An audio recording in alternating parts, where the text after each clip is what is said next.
Good morning. I think that's the first time we've said that on this show. Good morning, everybody. Well, just as you thought it was safe to start getting into Christmas, going to the beach, going skiing, whatever you were doing, the NPPF came out, finally, almost a year after the consultation draft. So we're here to help work you through it. Before we get started, I'd like to make the usual invitation to you to make a donation to charity in lieu of a registration fee. Now, we have our normal suggested charities, but today we'd like to do something different because a very dear friend of ours, one of the nicest people I know, and I think probably the same that everybody else, same thing would be said by everybody else. Jonathan Easton KC, I'm a KC this year. Jonathan's a little bit poorly at the moment, to say the least. He's got stage 4 colon cancer. He's posted about this. First and foremost, to say, get checked. Do it. Get checked. If you're feeling a little bit off, or if you're just get to a certain stage of your life, get checked. The best thing. Secondly, his son Oscar is doing the Yorkshire Three Peaks in January to raise money for Macmillan. Who knows anybody who's experienced cancer will know are one of the most fantastic charities out there.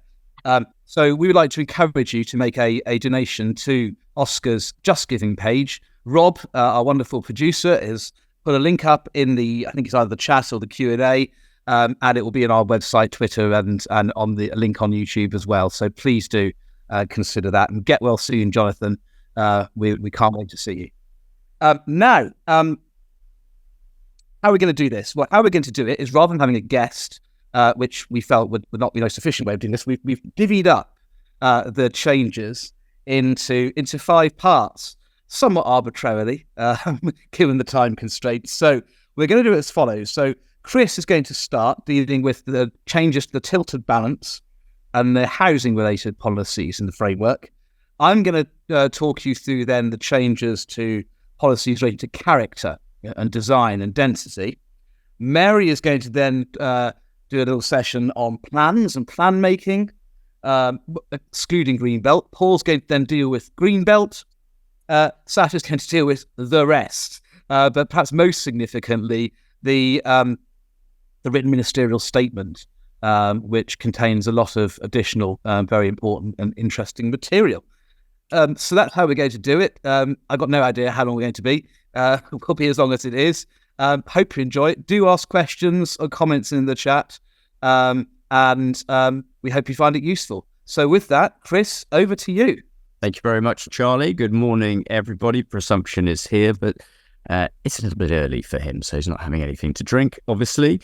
Right, I've got 10 key changes in relation to housing, and we're going to be disciplined. We're going to be about 10 minutes each and having a little discussion about these things. Right, change number 1, advisory housing targets. So this is set out in paragraph 61. And this is exactly what they said would happen in the draft. We're going to have advisory housing targets rather than mandatory housing targets. Now, everybody knows that paragraph 11A required local authorities to meet their needs, and that remains. And 11B says there are reasons why you don't have to do that, such as Greenbelt. So as many people observe, we don't actually have mandatory housing targets as it stands at the moment. But the fact that they've used the word advisory makes absolutely clear that they're going to have a different status and they're going to be less significant in terms of needing to be adhered to. However, and this is a crucial point, probably the most important point on the housing section, is that there is an exceptional circumstance test to be imposed for deviating from that. So if you want to adopt an alternative approach, that is justified, but it can be justified, but it has to be under exceptional circumstances. And if you do that, then you're expected to still reflect current and future demographic and market signals, which sounds remarkably like Back to the Future, doesn't it? Because that's how we did with objectively assessed need. So for all of those of you out there, like James Donner and Anthony Pollard and Matt Spry, we can look forward to more debates continuing in relation to what is the appropriate figure. But it's interesting, the word exceptional, because what we're going to have a battlefield over that issue. What is exceptional? You're a Greenbelt authority? Well, 12.5% of England is covered by Greenbelt. That's not really exceptional. And I can see that there's going to be a major issue now at local plan inquiries, much more debate about whether in fact the authority has exceptional circumstances to justify deviating from using the standard method figure. So not all bad news, because advisory housing targets are getting a bad press. They get the thumbs down in the Times leader today. However, those who look carefully at the detail will see that there's this exceptional circumstance test.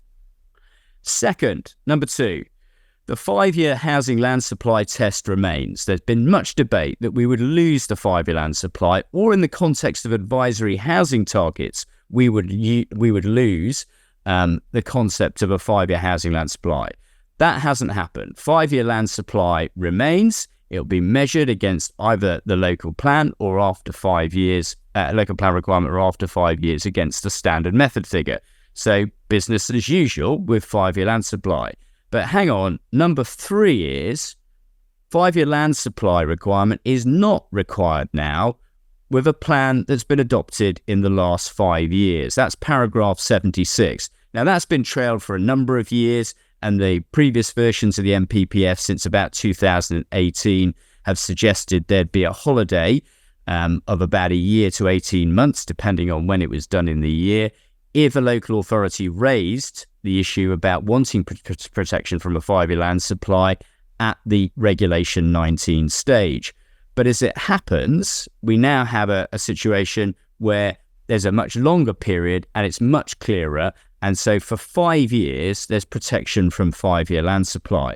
Just 2 quick points about that. That is very much seen as an incentive to encourage plans. So there's a lot of negatives around this, but of course it's designed to encourage those authorities who've not produced a plan to get on and produce a plan. And for that reason, ministers think it's important to have this safeguard for 5 years. So local politicians can say, look, if we have a plan, for 5 years, we won't face speculative development.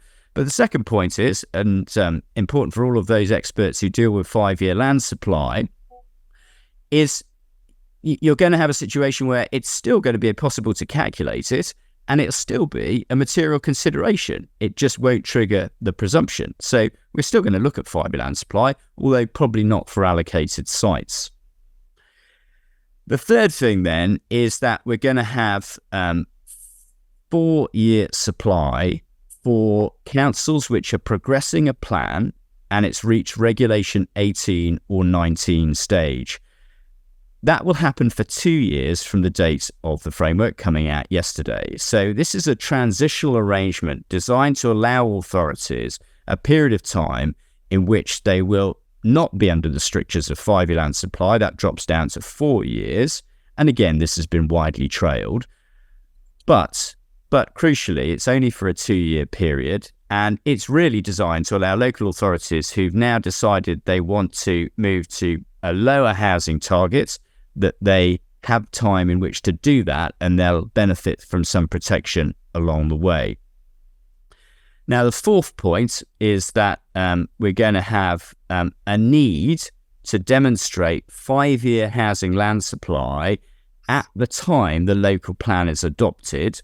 Now, we used to have that under the original MPPF, paragraph 49. Remember that? We litigated that all the way to the Supreme Court. And that was the paragraph that said, effectively, your plan was out of date if you didn't have a 5-year land supply. So, of course, local authorities wanted to have housing land supply is out of date if you haven't got a 5-year land supply.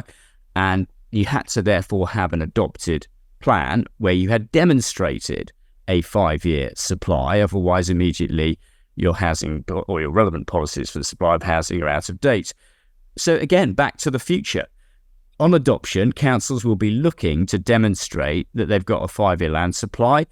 That is sometimes happening, but not always. But the crucial point is that if you want the protection for the first 5 years, you've got to demonstrate this at the point at which the plan is being examined and the plan is then adopted. And that is paragraph 76B. Right. Sixth point, I think it's 6, is urban uplift. The urban uplift the NPPF now says should be accommodated in those cities and urban areas in which is identified. So if you take Leicester, for example, they're saying that it should be located and identified in Leicester. Ironic, when there's already some authorities like Harborough who are enter into an agreement to take some of Leicester's needs. Now, of course, that can continue, but the government's making clear its intentions. It wants to see more urban development, and it wants to see that urban uplift, the 35% uplift in the biggest cities, being accommodated in those cities. Number 7, housing for older people. This is getting more and more coverage because, of course, we've got an increasingly ageing population. And paragraph 63 now expands what's meant by housing for older people. It's where it's required for retirement housing, housing with care, and care homes. So added emphasis on this, which we already know gets considerable support in the PPG because it's identified as a critical need. 8, there's a reference now and something in the NPPF identifying specifically community-led housing. We've done have we got planning news for you special on community-led housing in London. This is now being increasingly recognised, and the government has included reference to that, and you'll see that defined in the glossary as well. Number 9, housing delivery test. Well, we've had some results for the housing delivery test out yesterday. We'll deal with that at a later show, and the increasing number of authorities that are failing that. But it makes clear in the NPPF that you don't need to produce a 5-year supply because you've recently adopted the plan, or because you're in the 4-year zone, then you don't need to adhere to the consequences of the housing delivery test. And the 10th, and undoubtedly my favourite, is there's more emphasis on mansard roofs. So we all know how important mansard roofs are to addressing housing needs. And in the glossary, we now have a definition of mansard roofs. And that's obviously a type of roof that is characterised by 2 slopes, the lower steep and the upper shallow. So we're all much clearer about what a mansard roof is. So there we go. There are changes, significant changes. My overall view is if you get a plan adopted, then you're going to be in a better position against speculative developments. But the government, as we'll see, is keen now that local authorities progress a plan. The key negative is that it is advisory. We will see some councils move away from housing requirements, and they're given a 2-year period now in which to do that. And we can see, obviously, there will be authorities that choose to go down that route. Thank you very much, Charlie.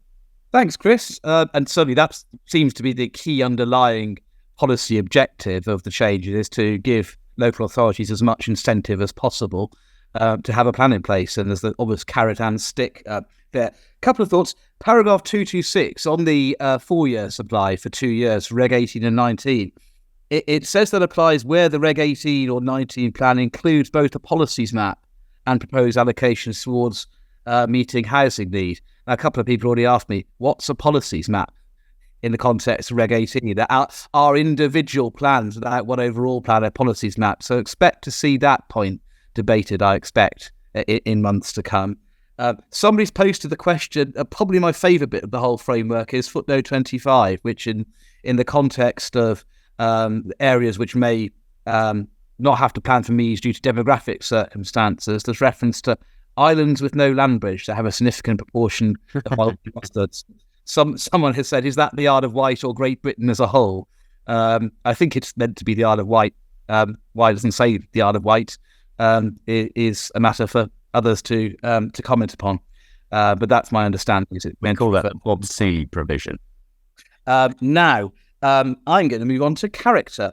And the key focus of my little piece is going to be the new paragraph 130. And much turns on the wording of this. So Rob, I think, is going to kindly put up paragraph 130. So paragraph 130 says, in applying the preceding paragraph relating to densities, and I'll come back to that, to existing urban areas, and that phrase is important, significant uplifts in the average density of residential development may, again, note that word may, not must, be inappropriate if the resulting built form will be wholly, again, note that word, wholly out of character with the existing area. Such circumstances should be evidenced through an authority-wide design code, which is adopted or will be adopted as part of the development plan. Again, note the word should be evidenced, not maybe. So there's a number of components there. It differs quite significantly from the consultation version. And Rob, if you're able to get up paragraph 11B of the consultation version, this may take a moment, but there. So this is the predecessor version that was consulted upon a year ago in the context of the assumption in favour of sustainable development in the plan-making context. An illustration of where the adverse impacts would significantly demonstrably outweigh the benefits was where situations where meeting need in full would mean building at densities significantly out of character with the existing area. So if we go back to the paragraph 130, what's changed? Well, firstly, it's been taken out of the tilted balance or presumption in favour and put into its own paragraph, which at least arguably makes it less of a trump card, or less easy to be used as a trump card in the context of plan making and decision taking. Secondly, there was always a concern in the consultation version. The reference to character might be taken to mean not simply urban areas and sort of building at densities significantly greater than the urban grain of the existing area, but also greenfield development, because it's often said that a greenfield development on an unallocated site is out of character because the character's greenfield and putting houses on it changes the character. And quite often design policies are cited in reasons for refusal for greenfield development. So by putting it in the density building character section of the framework and you adding the words existing urban areas, it makes clear that this is a policy that only applies to those areas. Secondly, the trigger now is wholly out of character, not simply significantly, but wholly out of character. That, on any view, is going to be treated, will have to be treated as a high, if not very high, threshold. I mean, for example, if you have an urban area which is of a mixed or fractured character, maybe there's a superstore, some PSBA, there might be some low-rise housing, but there might be some derelict municipal buildings. So you've got a mixed character. It's quite hard to say there that increased density would be wholly out of character because there's already a fractured, mixed sort of urban grain. So that's going to be a high threshold. Even where it's triggered, it's said that it may be inappropriate, not must be inappropriate. So there's still scope for something akin to the Shard of Grass, the Heron Tower, etc., something that's radically different. And further, the last sentence of paragraph 30 makes clear that such circumstances have to be evidenced through a design code. So it's no good simply asserting that the uplift in density would be wholly out of character. It has to be evidenced, and it has to be evidenced through particular means, namely a design code. And later on, the framework in 138 explains what's meant by design code. So you can't just rebrand something which you might already have in an emerging evidence base as a design code. It must be, as the second sentence of 138 says, in line with National Model Design Code. And so, for example, legacy density studies, etc., are unlikely to qualify as that. So there will be some tension, I suspect, between situations where it's said this paragraph 1 through 30 might apply, and other aspects of the framework which encourage higher densities. So, for example, preserved from the predecessor version are what's now numbered. Of course, the paragraph numbers have once again changed completely, so we're going to have to memorize all the new paragraph numbers. But former 120D, now 124D, says in the context of underutilized lands and buildings, then promote and support the development of such buildings, and where supply is constrained, look at whether available sites could be used more effectively. Well, using more effectively means densification. There's then paragraph 128 and 128D talks about the desirability of maintaining an area's prevailing character or of promoting regeneration and change.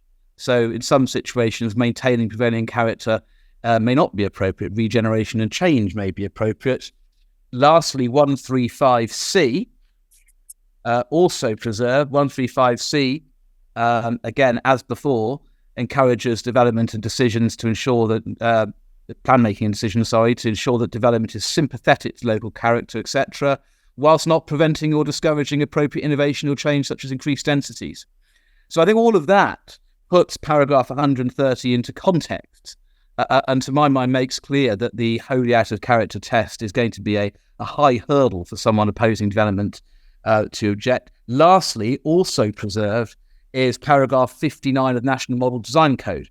And the National Model Design Code is itself incorporated by reference into the framework by paragraph 139 and footnote 55. And look what the National Model Design Code says.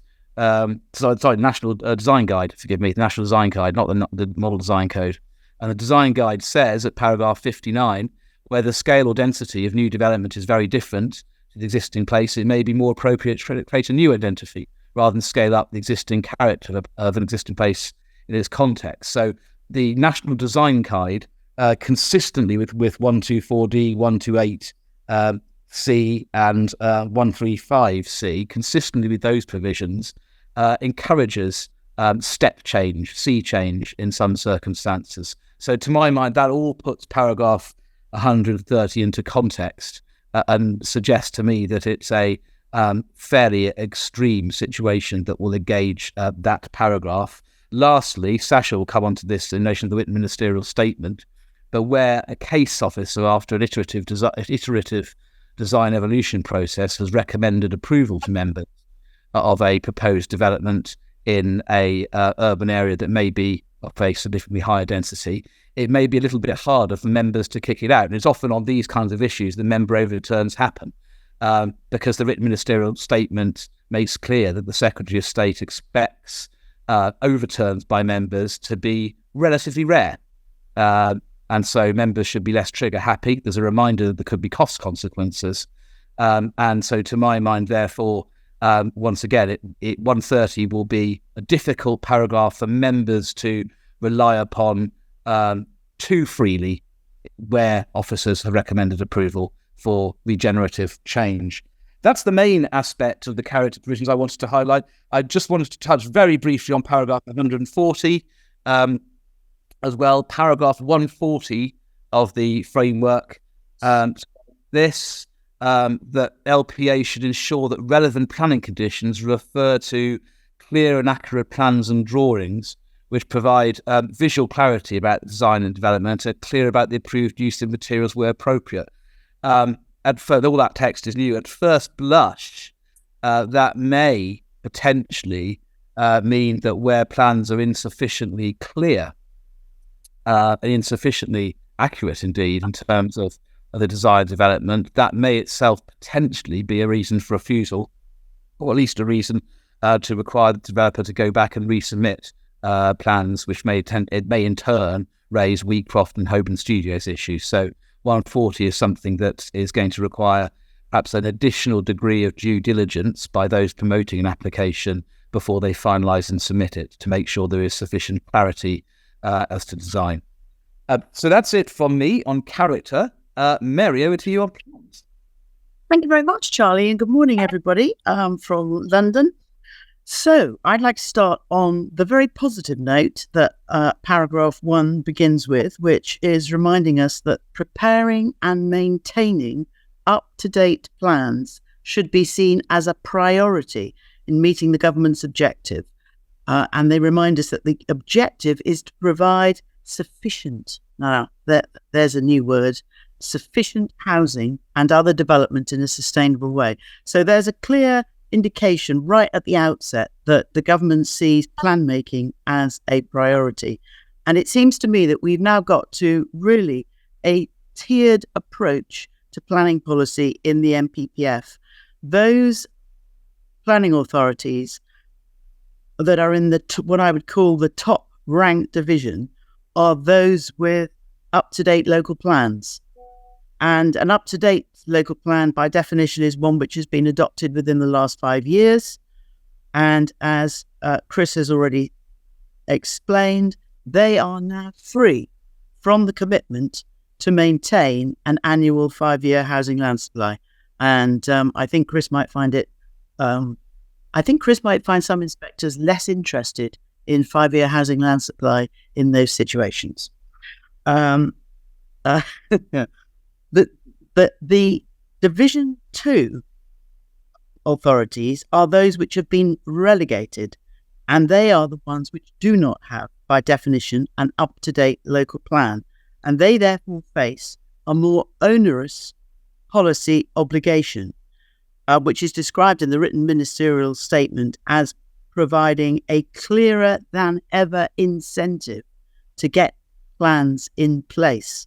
And so those incentives are, of course, the need to maintain the 5-year housing land supply position, as Chris has mentioned, or a 4-year one if you are in a situation where you have at least done the right thing in promoting a local plan. So that, as I see it, that 4-year housing land supply test is rewarding those who have stuck with local plans hitherto. And it's important to say that although it includes authorities, as both Chris and Charlie have mentioned, that have got to Reg 18 stage, you have to actually have allocations for housing in your Reg 18. And I take it that you have to have identified where they are, that may sound obvious, on your map. And that's important because quite a lot of authorities have adopted a position of producing a Reg 18 with no allocations, just to discuss the numbers. Let's take 18 months over a Reg 18 without actually identifying allocations. That's not going to get you into a 4-year bracket. So it's a combination of carrots and sticks is how I would describe this. And it's all about encouraging councils to invest and maintain an up-to-date local plan. The next really significant thing, I think, is the change in paragraph 14 in respect of neighbourhood plans. So recognising that those locations with no up-to-date local plan presents a problem for those communities who want to bring forward a neighbourhood plan, more protection is being given to those promoting neighbourhood plans. I say protection, what I mean is protection from the presumption in favour of sustainable development, in other words, the tilted balance. And so in relation to the change, there is now a protection, so you are not required effectively, where paragraph 11D is engaged, in other words, the presumption in favour of sustainable development, the neighbourhood plan will effectively enjoy protection so long as it became part of the development plan 5 years or less before the decision is being made, and so long as, same old thing, so long as the neighbourhood plan contains policies for an allocation of housing. So in the written ministerial statement issued yesterday, there's a little piece which says effectively all you need is one allocation in a neighbourhood plan to buy you this added protection, which I think is just I don't know, it seems a little cynical to me the way it's explained in the written ministerial statement. All you need to do is just allocate one site, one house? Really? Seems a little counterintuitive. The other important change and distinction from the draft this time last year, you'll recall that they were discussing the soundness test, and it was proposed to remove the justification part of the soundness test. That has not come to pass, and so the soundness test continues to include the requirement for policies to be justified. The other thing which is important, which Charlie has mentioned in the context of plan making, is the new paragraph 130. And I absolutely agree with him that this wholly out of character is going to be a difficult bar for the authorities to evidence, and they will need to evidence it. And I find it slightly constraining that they are being told that the only way they can evidence it is through the design code. I see design codes as more positive documents. I see design codes as paving the way for what information about what should happen, not as it were information about what should not be happening, but more information about what should be happening.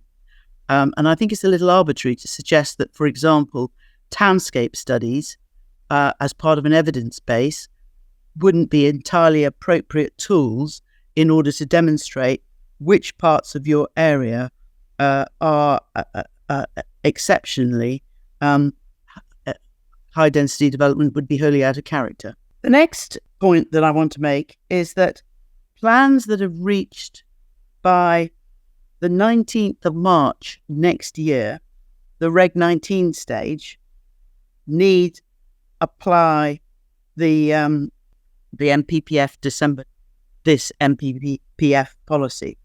So if you reach Reg 19 before the 19th of March, you can still use the relevant MPPF. But if you reach Reg 19 after that date, you have to, in your new policies, apply the new MPPF, and that's logical, and that's just consistent with what they've been doing. The other really important point that was made in the written ministerial statement is that with more powers and freedoms comes greater accountability. And yesterday, the Secretary of State wrote to the 7 worst authorities in terms of plan making, requiring them to publish a timetable within 12 weeks of yesterday, or else effectively threatening powers of intervention. And those authorities are Amber Valley, Ashfield District Council, Basildon, Castle Point, Medway, St Albans City and District, and Uttlesford. And the keen-eyed amongst you historians will know that Basildon, Castle Point, and St Albans were 3 of the 15 that were the subject of action back in 2017, 2018, when Sajid Javid was the Secretary of State. But the other interesting thing that the written ministerial statement says is that even if you're not one of those 7, if you do not have an up-to-date local plan, the Secretary of State is expecting you as a council within the next 12 weeks to provide a timetable. So you need a new local development scheme, and you need to provide the Secretary of State with copies of that LDS within 12 weeks of yesterday, setting out your timetables for your new local plans. 2 other authorities were designated for their poor decision-making, Chorley and Fareham. And finally, for those of you who are following what's going on in West Berkshire, last night the council was due to meet in order to decide whether to withdraw their local plan, which is already at examination and which has been the subject of lots of questions as between the inspector and the council. And the inspector has just issued a few weeks ago his matters and issues. And yesterday, the Secretary of State issued a Section 27 direction, indeed, directing and preventing, therefore, West Berkshire from withdrawing their local plans and basically telling them to get on and provide the answers to the inspector's questions. And interestingly, the date of that letter suggests, or the reference to the inspector's questions suggests to me that letter's been sitting around for a little while. So that's my whistle stop tour. So I think the message is clear to councils who have been delaying, withdrawing their local plans. You need to get on if you want to enjoy the carefree days of not having to worry about a 5-year housing land supply. Thank you very much, Charlie. Back to you. Thanks, Mary. I knew as the words were coming out of my mouth when I said feel free to ask any questions that I was going to regret that. We've had about 56 million. I'm going to try and pick a couple. I won't name who they are from because the GPVR police will take me away with their blue helmets. But somebody has asked does the regulation 1819 hands off 5-year supply, 4-year supply instead, does that affect the tilt of balance if the relevant authority is under 75% on the housing delivery test? No, it doesn't. If you fail the housing delivery test to the extent where you are subject to presumption, then a merging plan ain't going to save you. And that may suggest, along with other aspects of the changes, an increasing emphasis actually on delivery, which is in line with much of what you said, Mary. Secondly, someone's asked about the transitional provision in paragraph 224 and footnote 79, which says that the policy in paragraph 76, namely that a local authority doesn't have to show 5-year supply for 5 years after its strategic policies are adopted, that doesn't apply in relation to applications made on or after the date of the publication of this version of the framework. No, it was only applies to applications, made on or after the date of the publication of the framework. So any application made before yesterday wouldn't be deprived of the ability to run a 5-year supply case in circumstances where they would be under paragraph 76 from yesterday onwards. I suspect at some point there's going to be an argument about what's meant by an application made. Does it mean the application submitted, or does it mean it's been validated? To my mind, the instinctively, I'd be inclined to say made means made, not validated. But doubtless there'll be an argument about that somewhere at some point. I agree, Charlie, because if it was validation, why didn't they use the word validated? They could have easily done that. It's a well-known term of art, and otherwise it puts the ability of local authority to effectively manipulate which part of the framework applies. And Charlie, just on Mary's point, because you picked up on that word, Mary, about sufficient housing, the language that's changed right at the start of paragraph 1. Roger Heifer has asked, has the change in paragraph 15 from referring to plans meeting housing need rather than addressing them, does that have significance? I think it does. I think that there is something significantly different about meeting housing needs as opposed to just addressing them. And I think that that's another indication the government wants to see housing needs met, obviously subject to deviating from the standard method. Absolutely. And all of these wrinkles are going to have to be considered in inquiries and other fora in the months to come. Another point to bear in mind for our viewers in relation to neighbourhood plans, obviously, as Mary's indicated, the shelf life of the paragraph 14 protection has been extended from 2 to 5 years. But with that, as Mary said, comes addition to 14B. So now the requirement to meet to contain policies and allocations to meet identified needs comes with the words that the requirement, the housing requirement, which is the target of the neighbourhood plan meeting identified needs, must have been identified within the last 5 years. Now, as neighbourhood plans get to years 4 and 5, they may potentially qualify for paragraph 14 protection under A, but it may equally be that they can't then meet the requirements of B because the housing requirement, then the allocations are directed at, may have slipped past the 5-year period.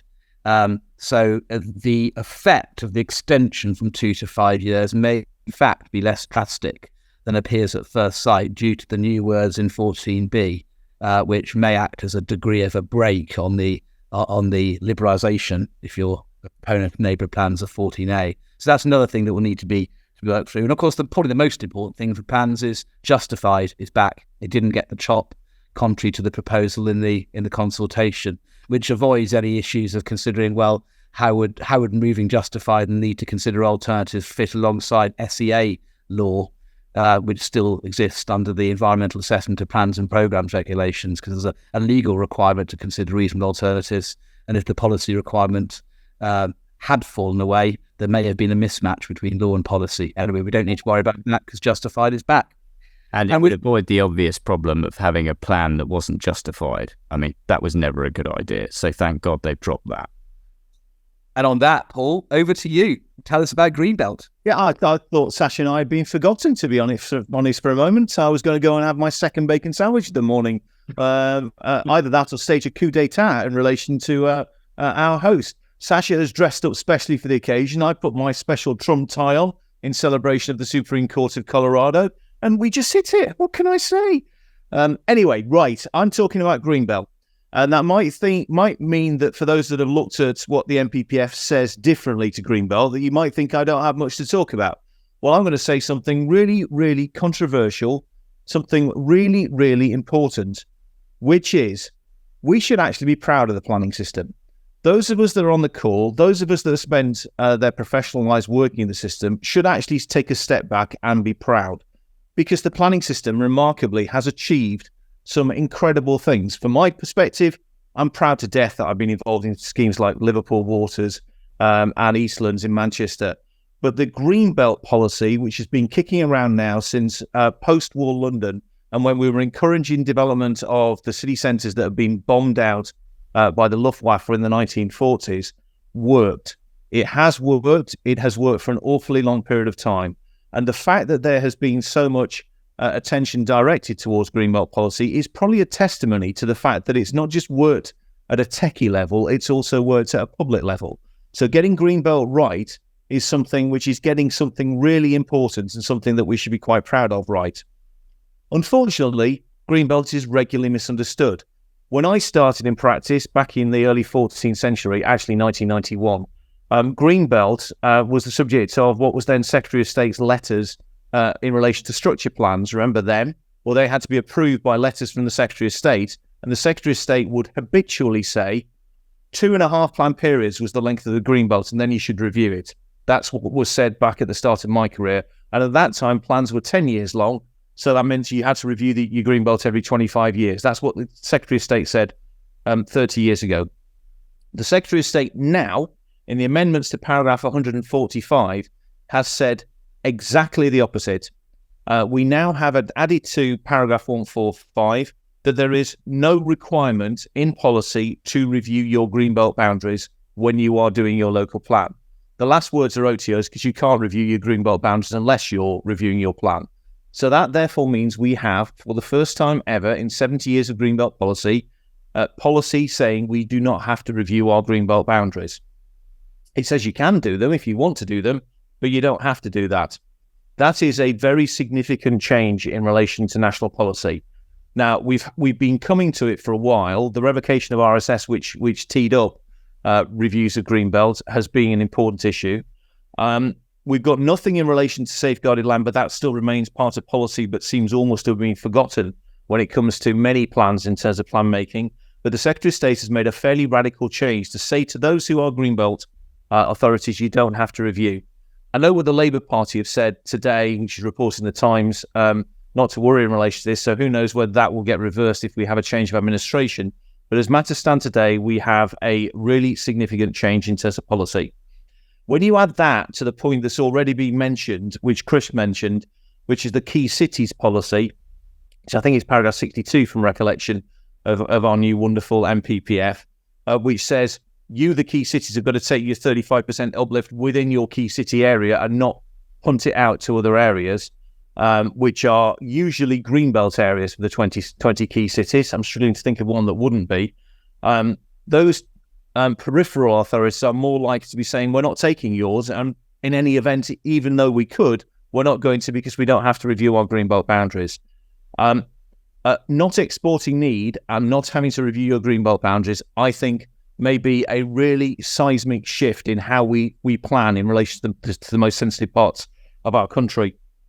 And also, tucked away in the written ministerial statement, is the Secretary of State has said in terms that he will intervene more. So to take the example of Leicester that Chris mentioned, Hinckley and Bosworth this week have resolved to sign up to the Memorandum of Understanding of the authorities in Leicester to take some of Leicester's overspill need. What's a Hinckley and Bosworth councillor to do now they're being told this by the Secretary of State, having signed up to all of this? What's a Leicester councillor to do in terms of promoting a plan which relies upon other authorities?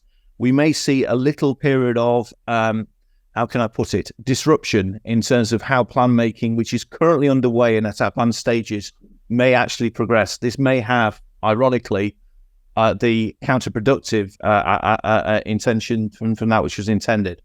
But in any event, it's a seismic change. The Secretary of State in the written ministerial statement also said that he's somehow easing up the policy approach with regard to the use of previously developed land on Greenbelt, and there is a new paragraph in PPG.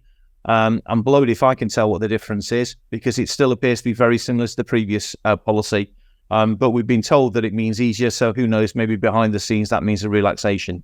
So in Greenbelt terms, bit of a seismic change by the introduction of one sentence. Thank you, Charlie, and I won't go home now. Thanks, Paul. And last but not least, Sasha, to tell us about everything else. Yes, thank you very much, Charlie. And of course, I like Paul's comment about my jumper, because I'm telling you, it's Christmas. Frankly, you've let me down your Christmas jumpers. I'm wearing swimming shorts. Oh, well done. There we go. Finally. Brilliant. Excellent. And I also want to say, Charlie, what you said about Jonathan, we all feel deeply and strongly and love him dearly. So we send all our love. And I'm going to spend a bit of time on the written ministerial statement, which principally is very, very important. And there are 15 key themes. Charlie, you've identified one, but the first, of course, and there's been much speculation, the first to know is the commitment re-expressed to building the 300,000 houses and building more homes more quickly, more beautifully, and more sustainably. That's the first key theme of the written ministerial statement. The second is the criticism about the development plan system, that too many authorities don't have an up-to-date plan, too many take too long, and too many plans do not deliver what they should do. So I think that's quite important, the reassessment or the restatement by this government that the planning system depends on building houses and on development plans being up to date. The third is a slight shame, but communities are unprotected from speculative development. Personally, I don't think reference to speculative development is that helpful, because it just adds to a sense that people are trying to game the system.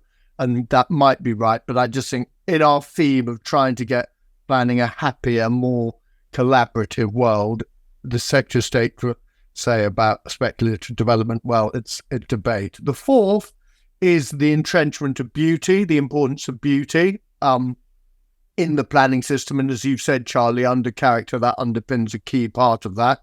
So entrenchment of the concept of beauty in the NPPF and in the written ministerial statement. And the fifth theme is an added responsibility on local government to deliver. I think the Secretary of State is clearly passing the message to our local authorities that they really must improve the delivery through the planning system. The sixth, however, is an acceptance that requires additional resource. And one of the things, I've just made a comment about speculative development, but I completely endorse the Secretary of State seeking to identify that planning is a noble profession and its role in making our communities work for every citizen is vital. It's really special that a cabinet minister has actually said that, and acknowledgement that there needs to be additional resources, because we all know whatever side of the fence one sits in planning, there is an acknowledgement that current resource levels are inadequate to meet what is required. And therefore what the Secretary of State says is he will dedicate the very best in central government to work with local authorities to deliver. The next point, and I think it's my seventh, well, as Chris said, it's always dangerous having a list because the judge is actually keeping a note and normally you're two out. I'm trying to keep to 7, is, as I say, there is express acknowledgement that the reforms are seeking to strengthen the delivery of 300,000 houses per annum. The 8th point is the purpose of planning is emphasised, which is to effectively plan for homes and keep up-to-date plans in place. I think that's the real reiteration, the prioritisation of those two aspirations are quite important by the Secretary of State. The next point, the 8th, as Paul has said, is probably the expression of concern to the 80 Conservative MPs worried, but the government is committed to protecting the Greenbelt. And as Paul has identified by what are the changes, that is what is sought to do. The next key theme I wanted to touch on is, and this is something I don't think any of the four of you mentioned, is the attempt to strengthen protection for agricultural land, we obviously always have an interesting debate about whether best and most versatile should get limited weight, some weight, no weight, etc. But it is the expression of the Secretary of State that it is now a consideration in planning decisions in terms of the availability of agricultural land for food production. So that clarifies that. Tenthly, there are concerns about on the character of developers. Again, a comment about I have concerns about examples how the planning system is undermined by irresponsible developers and landowners who persistently ignore planning rules and fail to deliver legal commitments to the community. I mean, it's that's for debate, but this clearly the Secretary of State feels that there are commitments that are in Section 106 that aren't being delivered on, and that is worthy of expression in the written ministerial statement. The 11th is a review into the statutory consultee process, and that is going to happen over the next 3 months. So watch this space as to how we consult on planning applications with statutory consultees, and particularly to get a speedy and effective decision-making. 12th, the point you made, Charlie, which really is important. For the first time, there's this identification of the relationship between the costs regime and officer recommendation and members' decision. And what is said in terms, I've asked the planning inspectorate to start reporting to the department about cases where a successful appeal is made against a planning committee decision, and the final decision is the same as the original officer's recommendation. This is really of quite powerful consequence, because I would say the majority of appeals I've done in 23, and I'm sure with the 4 of you also the same, have had an officer recommendation for approval, and clearly members have gone against that. And I think that is very, very significant about what might happen. And what is said is the overturning of a recommendation made by a professional specialist officer should be rare and infrequent. Well, what it should be and what it is are clearly two very distinct things, hence the comment by the Secretary of State.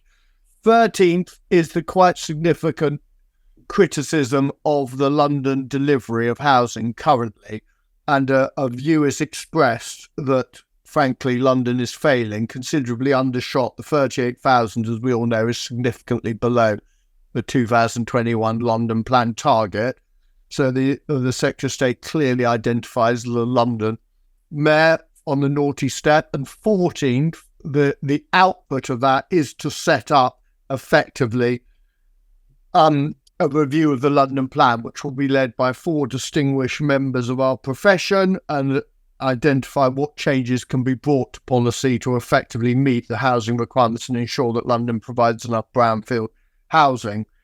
The final point I want to make is to refer to Paul and my old university. If Paul can remember that far back, but Cambridge is now...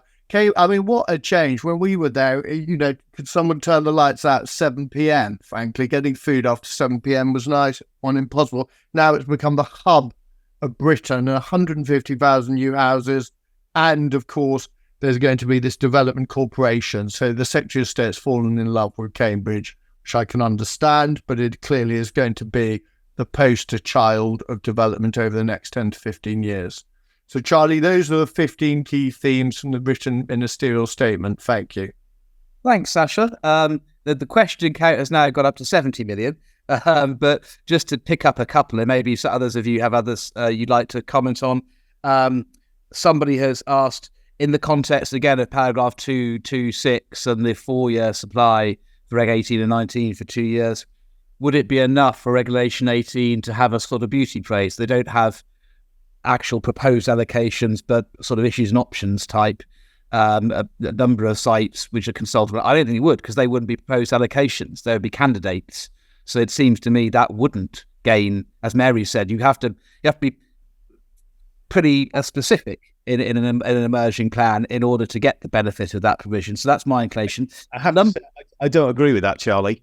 I think that if you are promoting alternative allocations, providing you use language which is clear enough and that those are realistic candidates, that you could potentially use the protection, because paragraph 226 is written in such generalized terms. So I look forward to crossing swords with you. Indeed. Well, I mean, doesn't that show that whenever there's a change to policy, there's always uncertainties which will always end up having to be tested. And on that, there's a number of people who think that the issue of whether an application is made means submitted or validated isn't as simple as Marion, I think.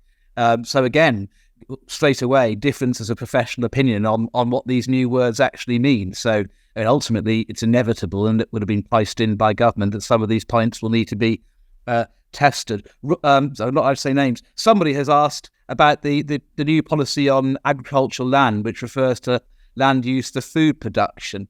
I don't know why that terminology has been used. I wonder whether it's because quite a lot of BMB ends up being sort of paddock land that's never actually been used for farming for a very long time, and often isn't viable to be used for farming in the event development doesn't proceed. So I wonder whether that's the thinking. I think the reason behind that is lots of campaign groups are focusing on the value of agricultural land as delivering food in the context of the rising food prices and so on. So I think it's designed to make it more difficult for development. Somebody has asked, what impact does the panel think the MPPF will have on housing supply? So overall, what's the effect of all this? That's a very fair question.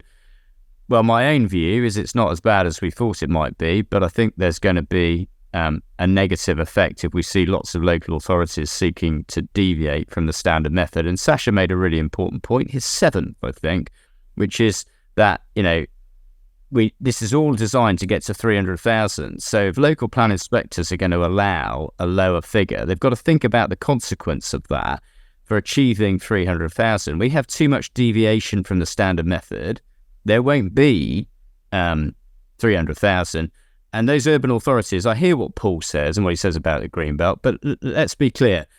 Those urban sites very rarely deliver significant or meaningful amounts of affordable housing. And we're going to see a situation where a lot of those authorities continue to fail. London fails across the board in terms of its delivery. So we wait to see what the review is going to produce in terms of London. But the reality is, as many people have pointed out, unless you go into the Greenbelt, we won't hit 300,000. Chris, just to be clear, I certainly wasn't suggesting that those authorities will actually meet the key city targets. What I was saying is it provides an incentive for the peripheral authorities not to meet it and to change their mind in relation to meeting it. And one of the things I thought was really interesting was that the Secretary of State expressly deprecated authorities that are, quote, gaming the system. And one way that I've seen the system gamed relatively recently, no names, no patchels, is authorities with older plans that have done what was until yesterday, paragraph 74 assessments, and said, my old plan figure is up to date, therefore I don't need to do the key cities uplift, and fingers crossed the next administration won't bring it forward. That notion the Secretary of State will deprecate gaming the system really is something that ought to be in PPG, because you shouldn't be interpreting PPG in a way which games the system. But I'm certainly not saying the key cities will be able to meet the shortlift. In fact, the experience of the last 5 years is that they won't meet the shortfall. Yeah, so will they hit 300,000, Paul? Will they hit 300,000 with these policies? The graph in the Times this morning, which showed when we have come anywhere close to meeting that, has only been when we've been building council houses. And between 1962 and 1981, when we actually did exceed that target, was when we built council houses. Once we got to the early 1980s and stopped doing that, the private sector has never come anywhere close to it. I don't think we will meet 300,000. And I think part of the reason is that there is a serious disconnect between the main principal figure and the way in which we actually secure its delivery. I'm all for the Secretary of State saying that we should encourage plan making. But the effect of these, I think, will take some considerable period of time to flesh out. And I struggle to think that this will let us meet 300,000. But I do wonder whether or not we do need to go back to the notion of being a little bit more forthright about whereabouts below 300,000 we should be aiming when we're looking at, dare I say, regions. I mean, well, I'd like to end on a positive note, and we must end in very quickly because Jonathan needs to go and watch Lorraine on telly, and that's very important. I think there will be more local plans. I think that this is what this is directed to. I also think there'll be more players. I mean, it's not all about building houses for sale. Build to rent. build to rent.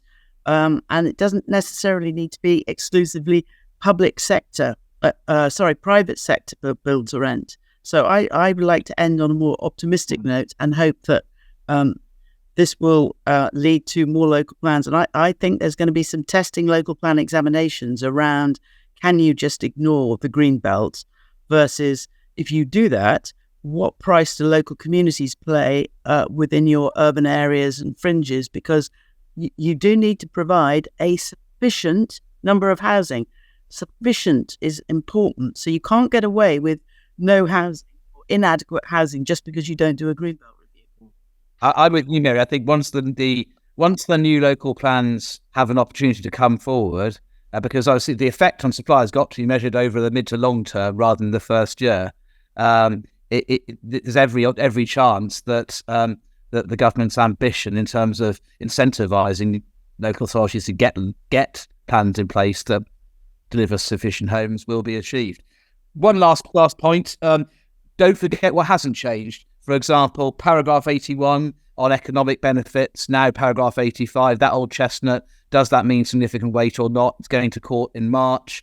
That's not changed. The sequential test on flood risk, as to which there's been a flurry of, I think, three recent appeal dismissals now, two of which are being conjoined, are being heard next month on what the sequential test means. That's not been changed. So quite a few things will still need to be, from the old framework that weren't resolved, in terms of ambiguities, will still need to be resolved under the new one. Charlie, yes. As Martin Twigg has pointed out, we may not have this MPPF for very much longer. Or we may. Can I just say, if we're talking about timescales, can I just say on a much lighter note, we should say thank you to our viewers. This is our fourth Christmas special. We've been going for 4 years and we're only going because people choose to watch us. So we must say thank you so much for joining us this morning. We really, really appreciate it, and we wish you all the best possible Christmas. I think that's valuable to say. And also, you'll find it quite amusing. While I was talking about Cambridge, I've had a Christmas card from the University of Cambridge Vice Chancellor, who was obviously listening. Send me one. Yeah. Happy Christmas to you. Happy Christmas if you celebrate it. Happy holidays if you don't. Have a great new year. We're back, I think it's the 11th of January, with an interview with the Attorney General, which we've pre-recorded. So that's going to be happening with some case reports. Enjoy Christmas. Don't spill turkey and gravy on your NPPF. And see you in 24. Merry Christmas, team. Merry Christmas. Take care. Bye-bye. Aye.